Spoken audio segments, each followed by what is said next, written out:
கூட்டணிக்கு யாரும் வரமாட்டாங்கன்னு நாங்கள் சொல்லலை. அதாவது பலம் வாய்ந்த கட்சிகள் வராது என்று தான் சொன்னோம். என்ன, திராவிட முன்னேற்றக் கழகத்தை எதிர்க்கக்கூடிய சக்தியுள்ள எதிர்க்கட்சியாக கூட்டணியாக அந்த கூட்டணி அமையாது என்பதுதான் எங்களுடைய கருத்து. இதுக்காக வேண்டி சின்ன சின்ன கட்சிகள்லாம் போய் சேரலாம், அதை பற்றி கவலை இல்லை. நாங்கள் அதை பற்றி கருத்து சொல்வதற்கு விரும்பவில்லை.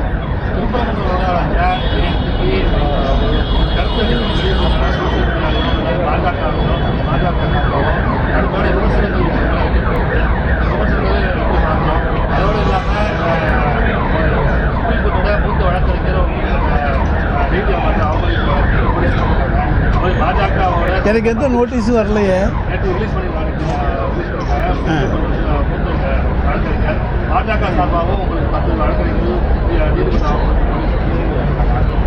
நான் நேற்று கூறிய கருத்துக்களில் நீதிமன்ற அவமதிப்பு என்பது எதுவுமே கிடையாது. இது சட்டத்துக்கு உட்பட்டு தான் நான் பேசியிருக்கேனே தவிர நீதிமன்றத்தை அவமதித்து பேசவில்லை.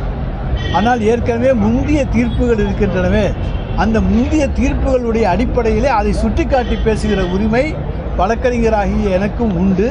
எனவே அந்த முந்தைய தீர்ப்புகளை அடிப்படையில் தான் சுட்டிக்காட்டி நான் பேசியிருக்கிறேன். அந்த திருப்பரங்குன்றத்தினுடைய கல்தூணிலே தீபம் ஏற்றியதற்கான ஆதாரம் உண்டா என்று நாங்கள் கேட்கிறோம். ஒரு நீதிமன்றத்திலே ஒரு வழக்கு தொடர்பவர் தான் அந்த நிரூபிக்க வேண்டும். இதற்கு முன்னாலே அந்த தீபத்தூணிலே தீபம் ஏற்றியிருக்கிறார்கள், அந்த கல்தூணிலே என்று அவர்கள் நிரூபிக்க வேண்டியது அவர்களுடைய பொறுப்பு. அதை விட்டுவிட்டு அரசின் மீது நீங்கள் நிரூபிக்க வேண்டும், ஏற்றப்படவில்லை என்று நிரூபிக்க வேண்டும் என்று சொல்லுவது ஏற்றுக்கொள்ளத்தக்கதல்ல என்பது எங்களுடைய உச்ச நீதிமன்றத்திலே நாங்கள் வைக்கப் போகிற வாதத்துக்காக நான் சொல்லுகிறேனே தவிர நீதிமன்றத்தை நான் அவமதித்து எதுவுமே சொல்லவில்லை. நீதிமன்றத்தை அவமதிக்க வேண்டும் என்கின்ற கருத்துக்கள் திராவிட முன்னேற்றக் கழகத்துக்கு கிடையாது. எவ்வளவு பாதிப்பு வந்தாலும் நாங்கள் நீதிமன்றத்தை அவமதிக்க மாட்டோம். அடுத்தாக இப்போது பேய் கதை சொல்லியிருக்காங்க. பேய் இருக்கா? பேய் இருக்காங்க நாட்டில்? பேய் இருக்கா?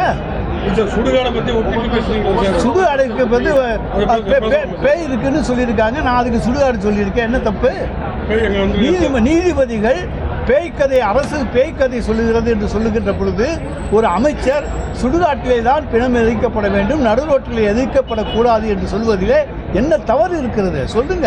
தீபமேற்றுவதையும் சுடுகாட்டையும் ஒப்பிட்டு தீபமேற்றுவதை நான் அதே கிடையாது. அதாவது தவறாக புரிந்து கொள்கிறீர்கள். ஒரு உதாரணம் சொல்ல வேண்டும். ஒரு இடத்திலே தீபம் ஏற்றப்படுகிறது என்று அவர்கள் சொல்லுகிறார்கள்.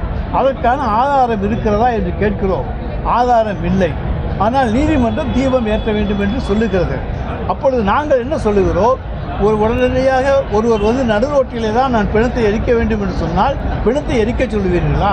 அது சுடுகாட்டிலே தானே எரிக்கப்பட வேண்டும். அதைத்தான் நான் சொல்லியிருக்கிறேனே தவிர நீதிமன்றத்தை அவமதித்து நான் எதுவுமே சொல்லவில்லை. அதில் நீதிமன்ற அவமதிப்பு 1% கூட கிடையாது.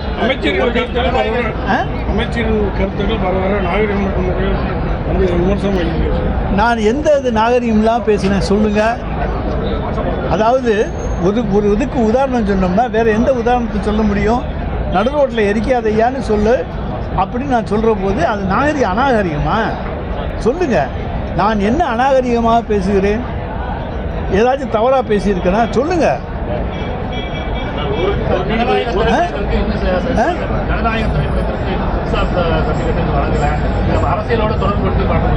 அதை நாங்கள் அதை பற்றி கவலைப்படலைங்க.